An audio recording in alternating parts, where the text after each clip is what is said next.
All right, are you ready to roll this baby? I mean, we can keep talking about the game if you want. I thoroughly enjoyed it. Well, for our viewers, as much as they would probably appreciate that too, Yeah. going to have to throw some real estate knowledge at them. All right, let's go. So yeah, I was checking out this article called "The Cost of Waiting to Buy a Home." It is a conversation we often have, right? And so it was posted by jvmlending.com. Key takeaways here were can't control the market. Oh, hold on. Did you say a lender? Yes. JVM Lending, not nearly as good as the Rogers Lending team. Yeah, there you go. Put that out there. But yeah, even Warren Buffett himself has said he doesn't try to time his real estate buys.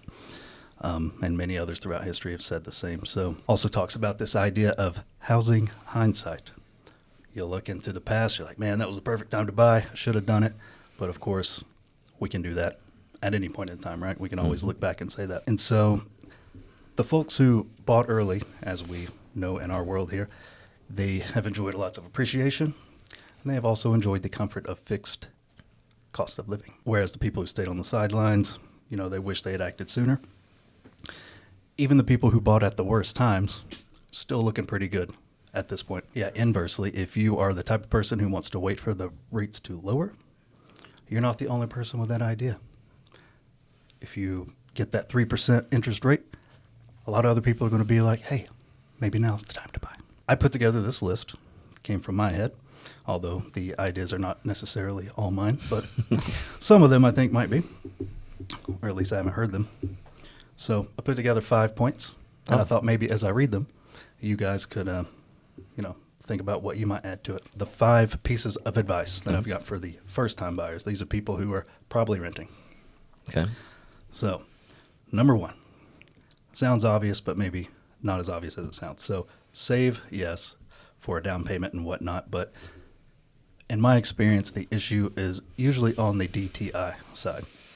So, something to keep in mind.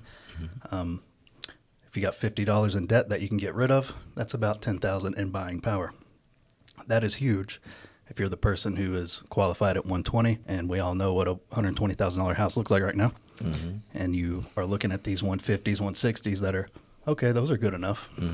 Well, it might be $150 a month keeping you from getting there. Secondly, work on credit. Another one that's obvious, but I think a lot of people don't know what that means.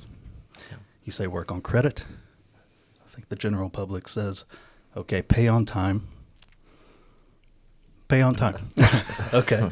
So I think what a lot of people are lacking is a roadmap to get to the point of being able to buy.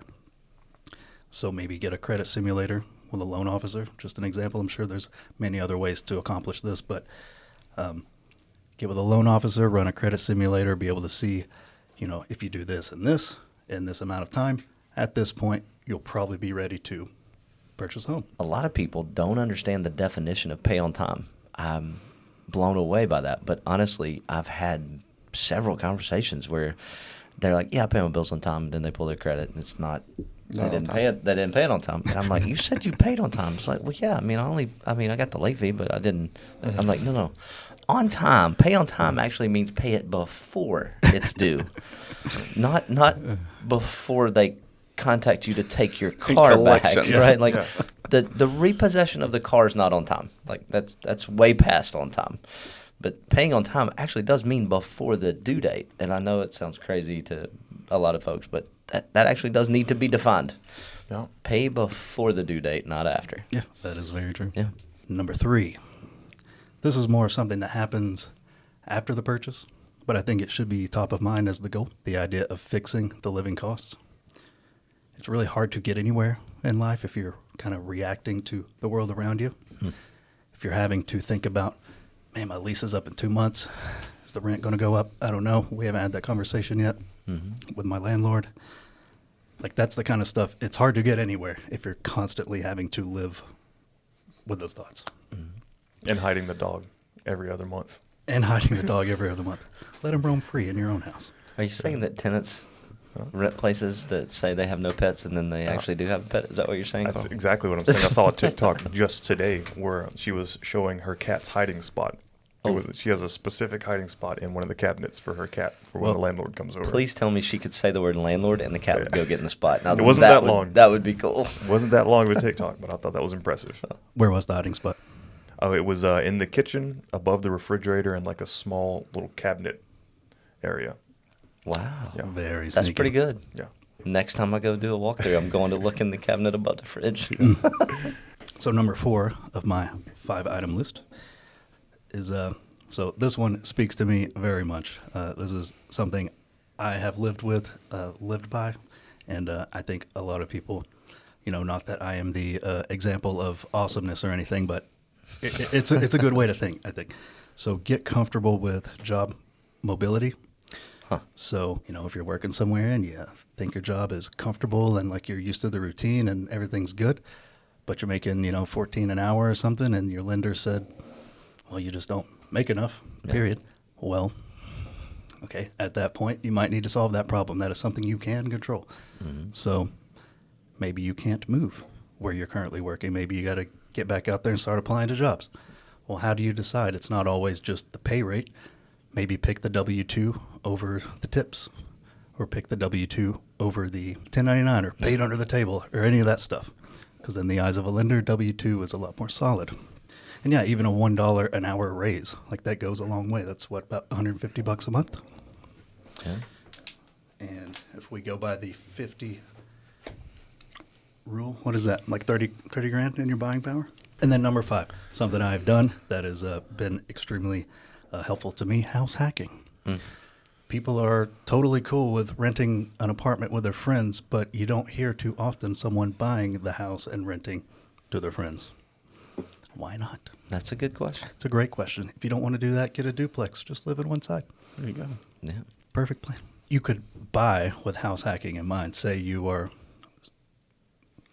could spend $140,000 on the 2-bedroom, or you could spend $160,000 on the 3, and you only need 2, and $140 would be fine. But for $100 more a month, get the extra bedroom, put some money in it. They pay you 3 or 4 or whatever it is. That's a win. That's a huge one. Yeah. It's a win for you, and it's a win for your friend, too. It doesn't have to pay $800 a month. So when you did it, how did it go for you? Honestly, I've had 90% good. 10%, the times that it went south, I knew ahead of time, like, this is a risk. This might go south. So, and it was people that I didn't quite know as well as, like, friends or family. But, yeah, success overall. First place I bought was a house hack, too. Well, it's technically second place I bought. Me and a buddy of mine from college bought a house together, which you should probably never do. Not recommending that. But we bought it, both of our names on the deed. And then we rented out another bedroom, actually 2 other bedrooms, to other friends of ours. Yeah. Did it Well, almost pay for it? Or your monthly payment? We actually just split it equally. We were good friends. It probably would have paid for the whole thing. We split it 4 ways, and so Jamie and I owned it, and the other 2 guys just paid rent, technically. Well, a lot of people don't know either that you can buy a duplex, FHA loan, live in one side, rent the other side. Yeah, Basically pay for itself. 3.5% down, and live with no mortgage payment, basically. Why do That's a you good way to think? Why do you think so many people are not open to this idea? Because I've said this a lot to people, and it's almost like the response is like I'm proposing something. Just like, why would I ever do that? I think it's just a foreign concept. Only investors own duplex. Or, it's not a... I think it's fear. Right? I think it's fear of the unknown. Ooh, now I'm going from being a tenant where I literally have no responsibility. I'm just a guy paying rent to somebody. So now I'm going to own my own house. So that's like a big step. I'm now a responsible human being. Then you add another layer onto that and you say, hey, not only are you a responsible human being for your own property, you're also a responsible human being for someone else's property. That's another layer of responsibility. And then it's like, what do I do if the water heater goes out or the HVAC goes out? Like, that just freaks people out. It's like, oh no, I don't know how to fix any of this stuff. Mm-hmm. And so I think it's hard for people to understand that it's really the same responsibility. You just happen to have 2 water heaters instead of 1, right? If your water heater went out, it's still the same phone call to our guy Eddie to come replace the water heater, right? It's the same phone call, just for the other side of the house instead of this side of the house. So I think that's part of the reason. Like there's fear of I don't know how to do something, and so therefore this is a big step already for me. I don't want to take an even bigger step. I'm afraid I will fail. That does make sense, but in my conversations about this, a lot of times like I said, it might be the person who has lived in apartments with people before, like they're already kind of used to this co-living sort of lifestyle. But the thought of, it's almost like maybe in a lot of people's heads when you buy a home, like that's your thing and that's like a level up, and grown-ups don't have roommates in their home. Maybe it's something like that. Mm-hmm. That could be part of it. I think Drew hit it too. Like most people just don't know. We think everybody knows because we talk about this stuff every day, but most people don't know that you can literally get a quadplex with 3.5% down. Mm-hmm. So 4 units, 4 living places with only 3.5% down. That seems like such a hard thing to believe if you're not in this game every day. There's a really successful investor on YouTube, lives in Santa Clara, California, one rental at a time. He wanted to invest in real estate, got out of the stock market, got burned in 2001. The whole Enron thing basically blew up, and he lost a ton of money. So he's getting into something else. So he got into real estate. He bought, I think it was 8 single-family houses, and never considered buying an apartment building or anything more than single-family houses because he thought companies own those. Oh, that's for big companies. Mm-hmm. Like, I can't own an apartment building. Mm-hmm. And so then a friend of his said something to him about, well, why don't you buy an apartment building? Because he couldn't find the 9th house. Like, prices just got so expensive. He couldn't find another house. And so that cash flowed. And so he was like, I don't know what to do. He's talking to his buddy. He's like, well, why aren't you buying apartment buildings? And he's like, oh, I can't do that. He's like, why not? You literally own 8 houses. Like, why can't you buy an apartment complex that's 8 units? Mm-hmm. And so this guy in the game for 7-8 years and did not even comprehend that he could buy an apartment complex. So I think the same thing happens for that person that's buying their first house. Is it even possible for me to buy a 4-plex? Like, that doesn't even seem real. But the government has really tried to make it as real as possible for you. They want you to buy it so much that they're going to basically guarantee that you're going to pay that money back. And all you have to do is put a 3.5% down. So it's just a foreign concept to a lot of people. Do you think any part of that is a limiting mindset too? Like, maybe not just they don't know about it, but also like, oh, I could never do that. Like, that just sounds like too ambitious of something for me to do. It's funny. Like, there's that sweet spot between, oh, now I'm a grown up, but oh, that's way too much for me. Like, oh, I don't want to be that guy. Like, I can't go that big. Yeah, we should have Zach Callahan on the podcast. Like, that should be our next podcast guest because he did this. He house hacked, and now owns a rental property and was an agent for a little while. So he's got an interesting perspective of the house hacking situation. And he bought a duplex, and he tried like 3 times to buy a duplex, and the appraisals kept coming in short, and other things kept happening. It was crazy, but yeah, he's got a cool story. We should bring him on. So, do you guys, if you're having a conversation with a first-time buyer and you're giving them these tips or whatever, is there anything that I didn't mention that you think's important for them? Mm-hmm. Yeah, we tell people all the time the first step to buying a house is getting pre-approved. But this is one of those situations where getting pre-approved does not equal getting pre-approved anywhere and everywhere, right? Nothing against Rocket Mortgage, but you can go on rocketmortgage.com, fill out your application. It'll spit an automated response back out to you, and you might be pre-approved. And you might not, or you might be really close to getting pre-approved for a lot more, and now you think, oh, well, I can't afford the house I want because this thing says I'm only approved up to whatever, $200,000. But if you talk to somebody that's an actual human being, like Hannah, and they can look at your credit and say, oh, well, you're approved to $200 right now, but you've got this credit card out here that you owe whatever $1,500 on. If you paid that off, you could actually afford $250. Mm-hmm. That extra level of actually talking to a human where you can have a conversation and be like, how can I get approved for this house, this $250,000 house that I want? That's a different way of looking at it than just filling out paperwork online and crossing your fingers and hoping that the algorithm understands what you need. Yeah. Actually talking to a human is a key part of that. Because I'm sure we've all been burned by Rocket Mortgage before. Well, because they'll spit out a pre-approval and then tell you, no, you're denied. I've had some good experience with Rocket, but I've also had some just treacherous ones. Like, there was a pre-approval from Rocket we had one time for a guy that was wanting to buy a 5-unit place. And so 4 units or less is FHA approval, right? Well, he's trying to buy a 5-unit, and Rocket approved him, but Fannie Mae and Freddie Mac don't actually guarantee 5 units. They guarantee 4 and under. So he brought it to me, pre-approval. I tried to explain it to him. He's like, well, the guy at Rocket never told me that. I'm like, well, it helps to know who you're working with. And Right. so, if you've got a very clean history, you make a ton of money, you have no debt, you have an 800 credit score, Rocket might be okay. Like there's no guesswork involved, right? But if there is that first-time home buyer, like we've been talking about today, that really just doesn't understand the process, it's really nice to talk to a lender that has closed 300, 400 loans in the last year and a half that can really walk you through the steps. Like, this is what happens next, Yeah, a good lender almost functions like a coach in that way. It's one of the reasons that these big companies have a hard time replacing realtors, too. Like, they've been trying to replace the realtor for 2 decades, it seems.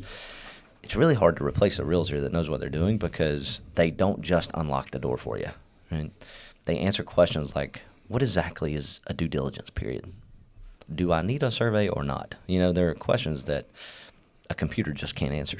Or just assessing an individual situation. Be very hard to, run that through a computer. Maybe one day. I wouldn't be shocked. ChatGPT, shout out. I was about to say maybe ChatGPT gets some eyes. And Yeah, ChatGPT mortgage. We'll see how that maybe plays if we out. keep saying ChatGPT, we'll get that SEO, and YouTube will bump us up. There we go. I had a client ask me the other day if we have started using that yet. She's in marketing and she's been playing around with it. She's like, oh, this is phenomenal. You should use it. Well, I'm an idiot and don't know what it is. So The what answer it? is yes. Oh, my goodness. Hold on. Say that again, Drew. I said, well, I'm an idiot and I don't know what it is. So what is He it? doesn't know what GPT is. So it is a super sophisticated chatbot that has been trained on just an immense amount of data. And you can have actual conversations with it, and you can ask it to do things and write things, and it will spit out exactly what you ask for. So, for example, I gave it a transcript of our podcast and said, make this into an article. And it did, with paragraphs and good sentence structure and everything. Wow. Yeah. And you can do listings. You can do, that's all I've been really doing. But Corey's having it tell stories. You give it plot points. Say, I want this person at this place doing this thing. Tell a story about such and such, and it will tell a story. You can even say, like, what, in the style of Edgar Allan Poe. Yeah, that's what I've been messing around with. And just give it, like, the craziest parameters. Like, mention a microwave, and there's a river nearby, and, all these, like... Small things. Here we go, Drew. We're going to do this live. Yeah, I was about to say, you've got to do a screen recording so that people can follow along when you do this. Okay, let me get this screen recording up over here. There we go. But all those little details, and then just say, like... And, write it in the perspective of a nearby girl in the style of whatever. And it just spits out this really well-composed, moving sometimes. And it takes like 4 seconds. Like, Yeah. it's instant. Yeah. It's crazy how fast that thing works. Do what you would do on a listing. Like, yeah. Okay, Write so this That's description fine. for a 3-bedroom, 2-bath. I'm trying to, like, think of, like, the really, like, oh, my gosh, stuff. But, yeah, just do, like, a... Okay, so I go write a real estate listing description for what's a good address? What do we have here? Like an actual 382 Cherokee Trail. You can just give it an address. That'll work. Cherokee Trail, It finds the information. I don't know. We're about to find out. Georgia. That's kind of scary. Carl's probably got a This drum is roll button over a there that he can edit this thing with. Have the drum roll. button. 3-bedroom. It's a 3-bedroom, 2-bath house. What was the square footage again? 1613 or something Yep. like that? Look at you. The Square car. foot. Oh, Michael was the only one who knew all the random numbers. Home Carl's got it. has been. All right, so I'm going to put write a real estate listing description for 382 Cherokee Trail, Dalton, Georgia. This is a 3-bedroom, 2-bath house at 1613 square feet. This home has been completely renovated with an extra piece. Let's delete that. With all new everything. Oh, knew that. I'm just going to see what it says is I was new. about to say, you almost wrote the description, so you got to give it a little bit of room for creativity here. Okay, here we go. Welcome to 382 Cherokee Trail. Dalton, Georgia. A beautifully renovated 3-bedroom, 2-bathroom house with a spacious 1613 square foot of living space. This charming home boasts all new everything, including modern finishes, updated appliance, and a spacious layout that is perfect for family living. The open floor plan allows for natural light to flow throughout the home, creating a warm and inviting atmosphere. The bedrooms are generously sized, providing plenty of room for rest and relaxation. The kitchen is a chef's dream with new stainless steel appliances and ample counter space. The bathrooms have also been completely updated with new fixtures and finishes. Outside, you'll find a large backyard perfect for entertaining and enjoying the great outdoors. This home is truly move-in ready and waiting for you to make it your own. Don't miss out on this amazing opportunity. Schedule your showing today. That is fantastic. So you copy it, paste it, make whatever changes you want, or do it again because maybe it says sometimes it'll say like, oh, it's got an expansive backyard and it's on like a 1/10 of an acre. So you got to redo the thing and say that it's on a 1/10 of an acre so it doesn't spit out that mess or Now, change it with whatever you want. Tell it to write that again, but in the voice of Donald Trump. Oh, that would be hilarious. Rewrite. Let's see the last output in the style in the speech style of I would love for it to be the speech of Donald Trump. Donald That would be Trump. Chat GPT. Folks, let me tell you, this house at 382 Cherokee Trail in Dalton, Georgia is a real winner. A beautiful 3-bedroom, 2-bath home with a tremendous 1613 square foot of living space. It's huge. And let me tell you, it's been completely renewed, all new everything. Brand new, folks, the best. The open floor plan is fantastic. It's got great natural light. It's warm. It's inviting. It's just a fantastic space. And the bedrooms, huge, tremendous bedrooms. You won't believe the space. In the kitchen, folks, it's a chef's dream. Brand new stainless steel appliances and so much counter space. It's unbelievable. And the bathrooms, all new. The best. The best fixtures, the best finishes. Outside, you've got a big backyard, perfect for entertaining, perfect for enjoying the great outdoors. Trust me, folks, this is a winner, a total winner. It's move-in ready, just waiting for you to make it your own.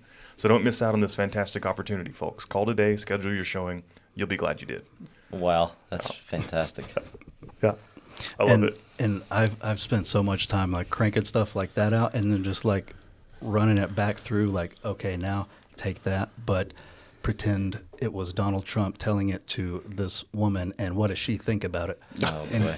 you just keep going and going and you end up in the weirdest places, but it's always so accurate. So is this a website? Yeah, chat.openai.com. It's on free. They call it a research preview, so everybody's allowed to use it for free while they're in their research phase. Eventually, they'll start charging for it, but they haven't said when or how much. Yeah, it's got to be soon. There's so many people flooding into that thing. I can't remember the number of millions of people that used it like in the first, I don't know, 3 or 4 days. Whatever it is, crazy. I'm paying for it. I don't care. Like whatever it is, I'm using it. You need to scratch that from the records. You don't want them to hear that. Oh, I mean, they got to know. They've got to know. They know what they have. Exactly. You know what you have. There was a lady on Dave Ramsey the other day that called in. She had recently sold her house, and she's 60-something years old and single and was just going to rent for the rest of her life. So she's, I don't know, 65, I guess, let's say. And Dave said, how long do you think you're going to live? She said, well, I mean, my dad lived till he was 97. My mom lived till she was 92. So Dave said, okay, well, let's just take the middle and say it's 95. So you're going to live 30 more years. You have, I don't know what she had, like $500,000 in the bank in cash outside of her investments. Like she just sold the house. So she's got $500,000 in cash. He said, so you want to go rent for the next 30 years? Like that seems... Yeah. Why would you do that? Like he couldn't even wrap his head around the fact that she was thinking about renting for the next 30 years. He said, do me a favor. Google what the rent was in 1983. He's like, go back 30 years, whatever that is. Mm-hmm. And so she's like, well, I don't know what it was. He said, well, I can tell you this, sweetheart. It was a lot less than it is today. He said, play that out and think about what you're going to be paying in rent 30 years from now. You should buy a house with that $500,000 and just keep the investments where they are. Just go pay cash for the next house, and you don't have to worry about your future costs. And that's what you were alluding to in your point. The future cost of things likely going to be more. I mean, if you just took the Fed at their word and they are trying to have 2% inflation year over year times 30 years, that's a heck of a lot of money, you know? So, gotta be careful. And two, a lot of times, people will say, oh, well, I'd rather rent because, when the dishwasher breaks or whatever, I don't want to have to be the one to have to fix that. But such a small, minute, like there are costs that go into keeping up your house, of course, but still, I mean, in my experience, and I don't know about you guys in your home ownership, but still coming out consistently ahead, even when I got to replace the HVAC or whatever. And how often is your dishwasher going to break? Yeah. Unless you're buying it from Alibaba or something. Once every, Alibaba. 5 years? I'm asking. I lived in an apartment for 4 I can't years. answer that because mine's broken, but I'm With not fixing it. And guess what? You still have your house. No. I got a sink, though. I think the longest I've used one dishwasher was 4 years, and it never acted up the entire time. So what? 4 years minimum? No. You $200 on a dishwasher, or however much they cost. Yeah, Well, HVAC every 10 or so. You can kind of back into that number. I mean, you think about investors, they typically set aside 15% of the rent that comes in for repairs, and that is on a house that people don't take care of because they're tenants. It's not their house. They're not going to treat it the same way you're going to treat it if you live in it. So, Because if it breaks, I'm not fixing it. yeah, so they don't care if it breaks or not, right? And, they know they're going to leave next year, so if that hole in the sheetrock is there, no big deal. Didn't mean to, but, those things happen, so no big deal. I just won't fix it. Put So a poster over it. yeah, they just don't take care of things the same way you do as a homeowner. So you know that it's 15% less of whatever the rent would have been. So, using round numbers, you can say that if your mortgage is $1,000 a month, then you could easily say, well, I'm going to put, $100 a month or $150 a month aside for those dreaded repairs that scare everybody and make you think that, oh, it's not worth it because I now have to worry about the repairs. Well, for $1,800 a year, you get to set aside enough money for sure to pay for whatever damages you do to your own house. But then over time, that's still way less than what it would have cost you to rent that whole time. Mm-hmm. And, there's going to be people who hear that and think, oh, well, how am I going to pay the mortgage and save that much money every single month?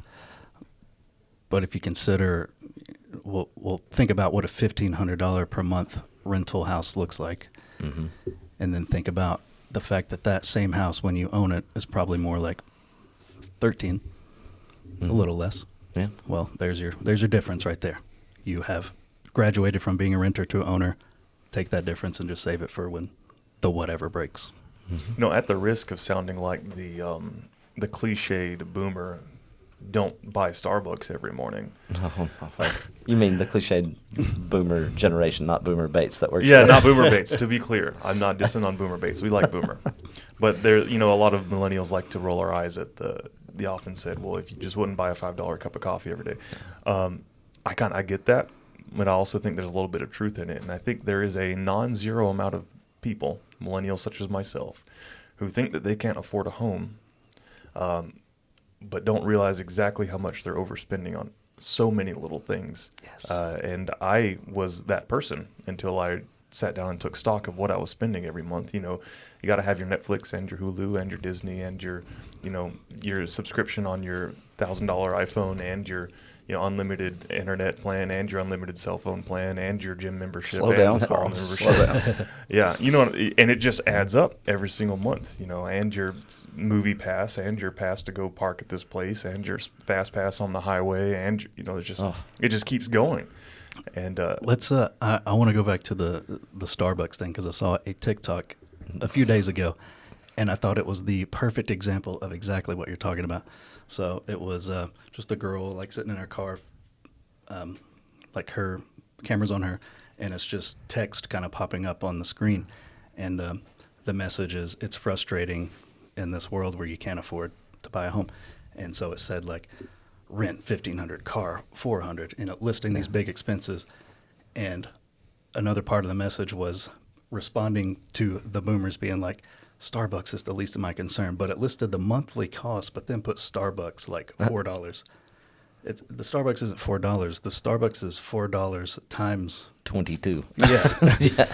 That's the problem. I Plus- think there's a lot of people in denial, or maybe they just don't know. I don't know. Maybe they don't think It's- to look.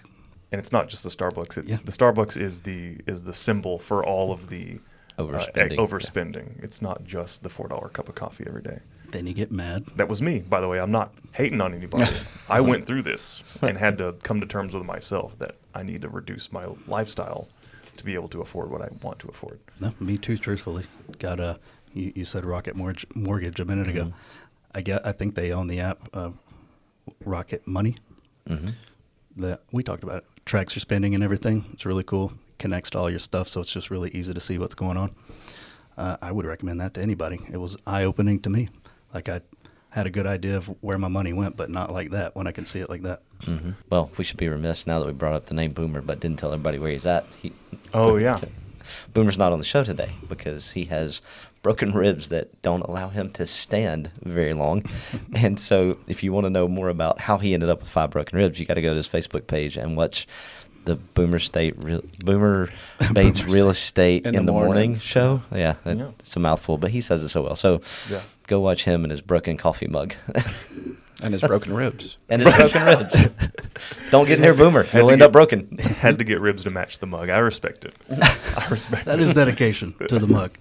Gotta break these ribs just to kind of keep things even. Like if somebody said, hey, somebody at the Keller office got real excited about the Georgia game and tried to jump a porch or something and ended up breaking some ribs, how long would it take you to figure out it was him? He would have been my first guess. Yeah, just immediately. Of all of the real estate agents at large, like in the town, all of them, 300 and something, he would have been the top 3 choice. Yes, immediately. Yeah. I think we hammered it home. All right. A lot of good, decent, great. I don't know. You be the judge. Advice for the first timers. But no, we there you go. Get a good shot of the mug again. Hannah Rogers, good resource to get that roadmap to figure out where you need to be in order to buy the home that you so want to buy. And awesome agents such as Corey Shields, Drew McAllister, Michael when he feels like it. I was trying to see if the cup actually had anything in it. It does. It's got water in it. He's just